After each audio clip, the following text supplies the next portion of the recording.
Today, I wish to start with a chapter from part 2, share capital transaction. Now, share capital transactions are to be taught for a form of business organization known as company. Now, what is company? Company is an association of persons who contribute capital to the company. The association of person comes into existence or is formed by contribution of capital to the company. The capital contributed to the company has to be used for the purposes or the objects as prescribed under the Memorandum of Association. The funds has to be applied for the business as described in the Memorandum of Association in an object clause. The running of business has to be done as per the provisions of Companies Act and as per the Articles of Association. Now, why we require this Memorandum of Association, Articles of Association? That is required for the object unification for contribution of capital to the company. Company is to be given a separate legal existence other than that association of person. Such separate legal existence is granted under the provisions of Companies Act. So, company form of organization comes into existence as per the provisions of the Companies Act. For that company, capital is contributed by an association. That association of person who contributes capital to the company comes into existence as per the provisions of the Companies Act as a separate legal entity. That separate legal entity has to apply those funds for the objects prescribed in the Memorandum of Association that is drafted, inevitably necessary for the purpose of registering the company as a separate legal entity. Same way, Articles of Association also necessary for the purpose of registering the company as a separate legal entity. So what has happened? The association of person has contributed capital for a common object. The separate legal person to whom the capital is contributed is known as company. The company is dedicated to apply the funds for the objects prescribed. The company has to function as per the provisions of the Companies Act and as per the guidelines of Memorandum of Association and Articles of Association, and these are two drafted documents. This is how company comes into existence. So what are the peculiarity of this company? It is an association of person. It has got a separate legal entity. Now that separate legal entity, how can it sign? How can it give its consent? Then every company is given a common seal, impression as to the identity of a company, that is known as seal. This is by affixing a seal, company can sign, company can keep a signature. So it's an association of person. Company is a separate legal entity. It has its own seal with which it can sign. The existence of a company is independent to the association of persons. The number of members in association may come and go. The constitution of that association of person who is contributing capital to the company may change. Even then, existence of the company lasts long in the economy. That shows the perpetuity of the company. Now, this is how company is formed. You have studied about this formation of company in the 11th standard also. But in brief, I repeat. Now, one more thing. Those who contribute capital to the company, that total capital is bifurcated in small unit, and one such unit is known as share. One such small unit of capital, identical uniform unit of capital, is known as share. We want to study share capital transactions in this chapter. How these shares or share capital is acquired by the company. For that, I say in brief, a public company issues prospectus. I am going to discuss types of company also later on, but at present I say that public company issues prospectus. Prospectus is an invitation to the public to apply for the shares. It's a invitation to the members of the society for contributing capital to the company. In light of that prospectus, those who are interested for contributing towards the objects of the company may apply for the shares, may offer a company to give shares to them. So on the basis of prospectus, company gets application from public, from the various individuals and members of society for acquiring or for the purpose of acquiring shares or for the purpose of contributing capital for the objects of company. After those applications are received, company sanctions or company allots shares or company accepts the offer of the applicants. On acceptance of the offer, all those applicants becomes the member of the company. A register is prepared for the members, that is known as members register, and all those members form an association, members of the company, and they are known as contributor of capital to the company.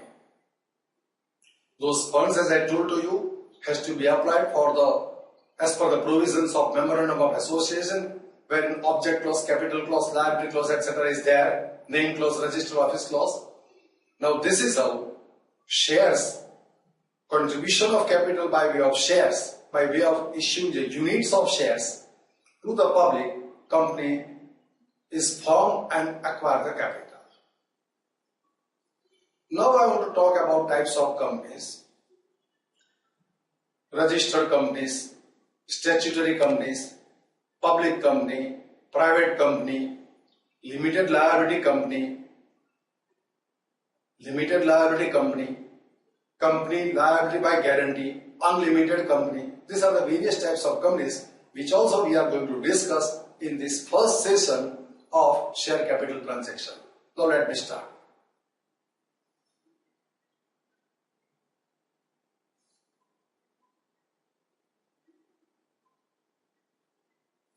Just read what I have explained to you. A company is an association of persons who contributes money or money's worth to provide share capital to the company, which it uses for the common purposes as mentioned in the object clause of Memorandum of Association, that may be carrying out some business for profit. Section 311 of the Companies Act 1956 defined company as company formed and registered under this act or an existing company. So, to form a company, to form a separate legal entity, separate artificial person, it has to be registered under the provisions of the Companies Act. Now, on the basis of explanation that has been made, the basic features of company, it's a voluntary association of persons. Whether to contribute for the objects of the company in terms of funds known as share capital, that is discretionary, it is not compulsory. So it's a voluntary association of persons. Company has a separate legal entity. Company can sign by a common seal. It has a perpetual succession. Company exists. Even if there is a change in the members contributing the capital, it's a perpetual existence. Company come into existence after industrial revolution due to the limitations of proprietorship and partnership. The limitations of proprietorship and partnership is the volume of capital 1, ability to run the business 2, unlimited liability 3. All those are the limitations for overcoming all these limitations. The company form of organization has came into existence, and how it has come into existence, that has been explained. Capital of company is called the share capital, which can be divided into transferable small denominations. Each such unit of denomination is known as share. A segment of total share capital, uniform segment of share capital, for which the ownership is granted to the member, a small segment is known as share. Now, incorporation, management and binding of companies are governed as per the provisions of the Companies Act. So, Companies Act governs one, incorporation of company, management of company, and winding up, bringing an end to the existence. For all these matters, the rules, provisions of Companies Act has to be followed. Now, next I want to discuss how the share capital is raised.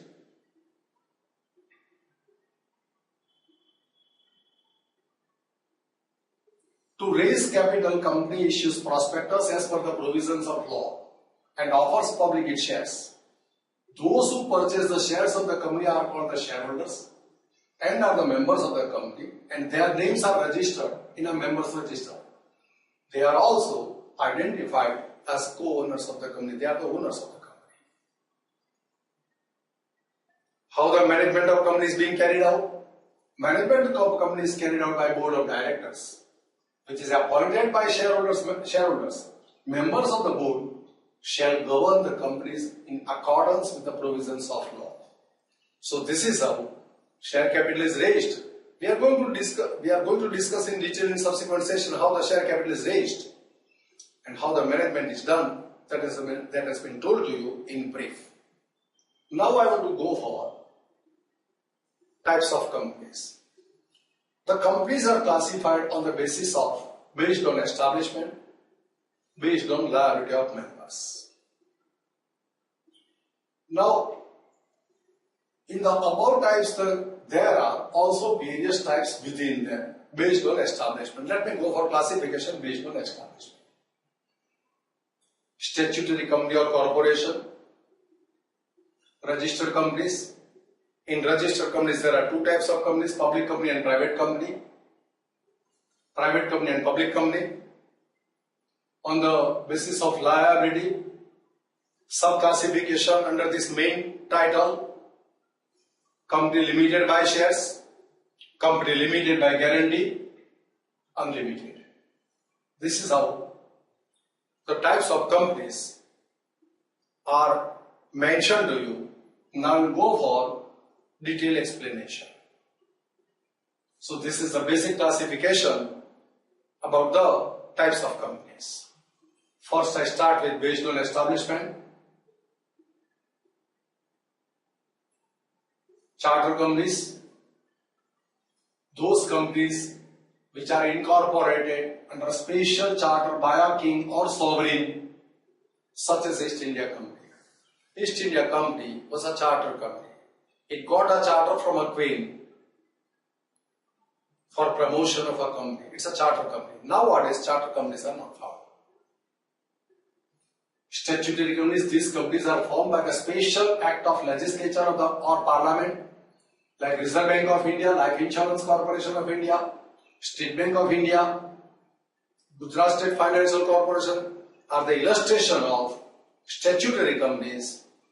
For the incorporation of such companies, a special act, statute is enacted in the parliament. And on the basis of enacted act of parliament, enacted law of parliament, company comes into existence. Such companies are known as statutory companies. State Bank of India, not registered under Companies Act. Reserve Bank of India, not registered under the Companies Act. Life Insurance Corporation, not registered under the Companies Act. Those companies came into existence by a special statute passed in the parliament. Registered companies, Such companies are incorporated under the Companies Act 1956 or were registered under any of the provisions, any previous Companies Act. So Companies Act 1956 came into existence. Any company registered thereunder or registered under any other provisions of law which existed before enactment, before introduction of Companies Act 1956. So registered companies. The registered companies are classified into private company. These are the companies which by its articles the restrictions are posed. Which are the restrictions? Basic restrictions. Limits the number of members to 50. So number of members cannot exceed 50 in case of private company. Prohibits the invitation to the public to subscribe their shares and debentures. So private company cannot offer shares to the public for public subscription. Neither they can borrow money by way of debenture by offering public to subscribe for the debentures. So another restriction is about the approach towards public or involve public for the objects of the company. So private company cannot involve public at large for the objects of the company. So restricts the number of members to 50, prohibits invitation to the public for shares for issue of shares and debentures, restrict the transferability of shares. The shareholders of private company can transfer the shares, but there are restrictions thereon. So these are the three basic characteristics of a private company. Then what is public company? Public company registered under the Companies Act, but which is not a private company is known as public company. So these are the companies other than private company registered under the Companies Act 1956 are known as public company. This is how classification has been explained to you. Now I want to go for classification based on liability. Company limited by shares, limited companies.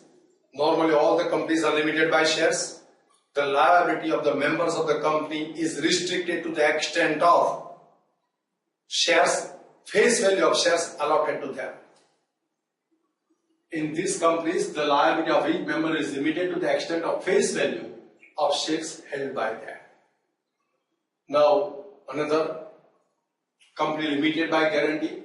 The liability of the members of such company are limited to the amount he has undertaken to contribute to the assets of the company in the event of winding up. Usually companies, not for earning profit, but for promoting art, science, sports, health, culture in the society, are guaranteed companies. So where the liability of members is governed as per the guarantee given by the members, such companies are known as company limited by guarantee.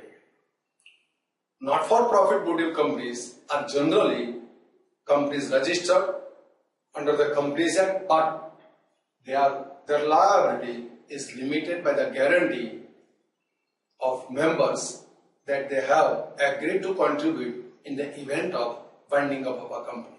Winding up means closure of a company. Unlimited company. In these companies, the liability of the member is unlimited.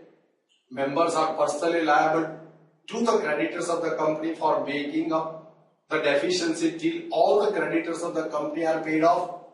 Such companies are rare these days, as no provision in the Companies Act for incorporation of such company. So unlimited companies are not found, they are rare. Okay. So this is how I have introduced you to the basic aspect of this chapter. You have followed them. Thanks to all.